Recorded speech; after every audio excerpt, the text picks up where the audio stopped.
యేసు పునరుద్ధానం భారతీయులకు కూడా ఒక సాక్ష్యం ఇస్తుంది. అదేమిటంటే,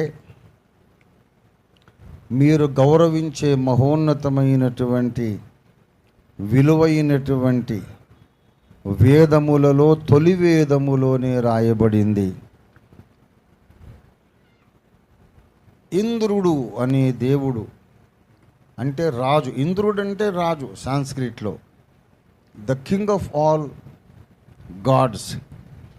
పురాణాల్లో ఉండేవాడు వేరు, ఆ ఇంద్రుడు వేరని మీరు అంటారు. అయి ఉండొచ్చు, కానీ ఈయన పేరు ఇంద్రుడు అంటేనే సాంస్క్రిట్లో కింగ్ అని అర్థం. ఇంద్రుడు యొక్క మహిమ మీరు మహాత్మ్యము చూడండి.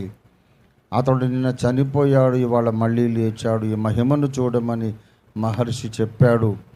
గనక వేదములలో ఉన్నటువంటి మీరు నమ్మే దేవుడు కల్వరి కొండ మీద మరణించి లేచిన యేసేముని ఒకసారి మీరు ఆలోచించుకోమనే సందేశాన్ని దేశభక్తులైన భారతీయులు దైవాన్వేషణ చేసేటప్పుడు ఈ పాయింట్ ఆలోచన చెయ్యమని యేసు పునరుద్ధానం ఒక సందేశాన్ని ఇస్తుంది. దేవునికి స్తోత్రం కలుగును గాక.